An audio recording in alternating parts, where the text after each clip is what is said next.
آج سے 1 صدی قبل لدھیانہ ضلع کے قریب ایک گاؤں میں میاں نگاہ بخش نام کے سادہ لو انسان رہتے تھے۔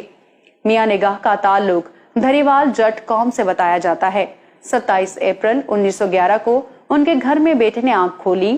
والدہ جنت بی بی نے اپنے جگر گوشے کا نام برکت علی رکھا۔ ننھے برکت علی نے اپنی ابتدائی تعلیم اپنے گاؤں کے قریب رائے کوٹ سے حاصل کی۔ برکت علی کی شادی برکات بی بی سے اس وقت کر دی گئی جب ان کی عمر 16 برس تھی۔ چونکہ ان کے والد بزرگوار برطانوی فوج میں ملازمت کیا کرتے تھے، یہی وجہ تھی کہ اپنے والد کی خواہشات کی تکمیل کے لیے وہ 1930 میں برٹش رائل انڈین آرمی میں بھرتی ہو گئے۔ وہ تاج برطانیہ سے تنخواہ تو لے رہے تھے، لیکن شاید ان کی منزل کچھ اور تھی۔ صوفی برکت علی سہارنپور کے ایک بزرگ سید امیر الحسن سہارنپوری کے مرید اور عقیدت مند تھے۔ اب یہاں سے ان کی زندگی میں ٹرننگ پوائنٹ آیا۔ صوفی برکت علی لدھیانوی کی فوجی ملازمت کا ایک قصہ بتایا جاتا ہے کہ کور کمانڈر جنرل وچ ان کی شخصیت سے بے حد متاثر تھے، جس کا اندازہ آپ یوں لگا لیں کہ وہ انگریز آفیسر رمضان المبارک کے مقدس مہینے کے احترام میں تب تک نہیں کھاتا تھا جب تک افطار کا وقت نہ ہو جائے۔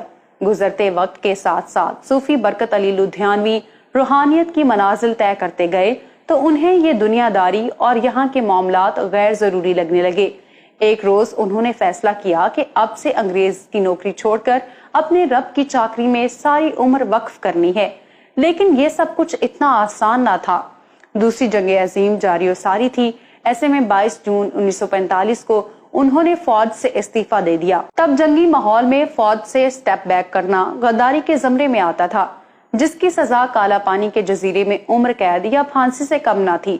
صوفی برکت کے افسران نے ان پر بہت پریشر ڈالا، جان سے مارنے کی دھمکیاں دیں اور طرح طرح کے لالچ دیے، لیکن وہ کہتے ہیں نا، سرفروشی کی تمنا اب ہمارے دل میں ہے، دیکھنا ہے زور کتنا بازوئے قاتل میں ہے۔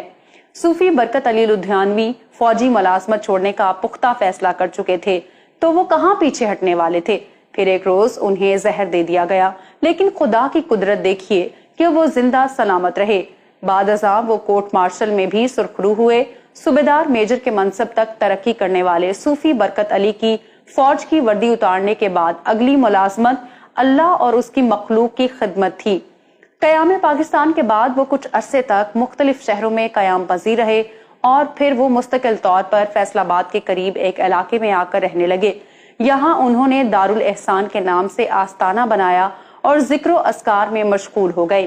مسجد اور دینی مدرسے کے علاوہ انہوں نے ایک بڑا اسپتال بھی بنوایا، جہاں ہر خاص و عام کا مفت علاج ہونے لگا۔ 1200 بستروں پر مشتمل یہ اسپتال 1,25,000 مربع فٹ کے رقبے پر محیط ہے۔ انہوں نے پاکستان کے پہلے قرآن محل کی بنیاد رکھی، جہاں پر قرآن پاک کے قدیم نسخوں کو محفوظ کیا جاتا تھا۔ دارالاحسان میں لنگر کا وسیع انتظام تھا اور کوئی بھی شخص یہاں سے بھوکا واپس نہ جاتا۔ یہ ان کی تبلیغ کی برکت تھی کہ ہزاروں کی تعداد میں خانہ بدوشوں نے حضرت لدھیانوی کے ہاتھ پر اسلام قبول کیا۔ لاکھوں لوگوں کی زندگیاں بدلنے والے صوفی برکت علی لدھیانوی چاہتے تو عالی شان محل بنا کر زندگی بسر کر سکتے تھے، لیکن وہ خود جھونپڑی نما ڈیرے میں رہا کرتے تھے، جہاں بڑے بڑے رئیس، تاجر اور وزیر ان کے جھونپڑے کے باہر ڈیوٹی دیا کرتے۔ سابق صدر پاکستان جنرل محمد ضیاء الحق ایک مرتبہ فیصل آباد آئے تو انہوں نے صوفی برکت علی کو پیغام بھجوایا کہ میں آپ سے ملاقات کرنا چاہتا ہوں اور آپ سرکٹ ہاؤس فیصل آباد تشریف لے آئیں۔ تب انہوں نے کمشنر فیصل آباد کو یہ خط لکھا: بادشاہوں کے درباروں میں فقیر حاضر نہیں ہوا کرتے، اور پھر صدر ضیاء خود چل کر بابا جی کے آستانے پر ان سے ملنے آئے۔ کم لوگ جانتے ہیں کہ صوفی برکت علی لدھیانوی نے ایک موقع پر نواز شریف سے کہا تھا: جاؤ تمہیں سرداری سونپی، تمہیں 3 مرتبہ بادشاہت ملے گی۔ صوفی برکت کے یہ الفاظ حرف بحرف سچ ثابت ہوئے اور میاں محمد نواز شریف 3 بار پاکستان کے وزیر اعظم بنے۔ انہوں نے پاکستان کے سرکاری نشریاتی ادارے پی ٹی وی کو بہت سارے انٹرویوز ریکارڈ کروائے۔ وہ فرمایا کرتے تھے: وہ دن دور نہیں جب عالم اقوام کے فیصلے یہاں سے لیے جائیں گے۔ ایک دن پاکستان کی ہاں اور نہ میں دنیا کی ہاں اور نہ ہوگی۔ اگر ایسا نہ ہوا تو میری قبر پر آ کر تھوک دینا۔ حضرت صوفی محمد برکت علی لدھیانوی نے اپنی زندگی میں ہی اپنی موروثی جائیداد اسلام کے لیے وقف کر دی تھی۔ بتایا جاتا ہے کہ وہ ہر کسی کا عطیہ قبول نہیں کرتے تھے اور جو رقم لیتے وہ شام تک خرچ کر کے حساب بے باک کر دیتے تھے۔ سال 1992 میں ایک امریکی NGO نے انہیں 5 ارب روپے امداد دینے کی آفر کی، جسے انہوں نے یہ کہتے ہوئے لینے سے انکار کر دیا کہ ہماری روزی پرندوں کی طرح ہے جو صبح گھونسلوں سے بھوکے اٹھتے ہیں لیکن شام کو سیر ہو کر لوٹا کرتے ہیں۔ جیسے صبح کو گھر سے نکلے پنچھیوں نے شام میں گھر کو لوٹنا ہوتا ہے، ویسے ہی انسان کو اپنے رب کے حضور پیش ہونا ہوتا ہے۔ 26 جنوری 1997 کو 85 برس کی عمر میں حضرت لدھیانوی اس دار فانی سے کوچ کر گئے۔ ان کے جنازے میں انسانوں کا سمندر تھا اور عقیدت مند پھوٹ پھوٹ کر رو رہے تھے۔ صوفی برکت علی لدھیانوی کو دارالاحسان فیصل آباد میں سپرد خاک کیا گیا، جہاں آج ہزاروں لوگ ان کے مزار پر حاضری دینے آتے ہیں۔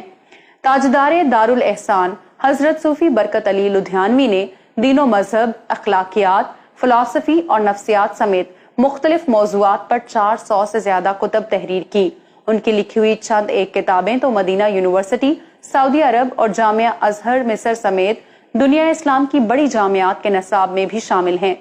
حضرت لدھیانوی کی اولاد کی بات کریں تو دنیا بھر میں ان کے لاکھوں روحانی فرزند خدمت خلق میں مصروف ہیں۔ محمد رفیق تارڑ، میاں محمد نواز شریف، ملک معراج خالد، ملک غلام مصطفیٰ کھر، چودھری ظہور الہی، چودھری شجاعت حسین اور مولانا کوثر نیازی سمیت ملک کی اہم ترین شخصیات حضرت بابا جی کے عقیدت مندوں میں شامل تھیں۔ میں امید کرتی ہوں کہ آج کی ویڈیو آپ کو پسند آئی ہوگی۔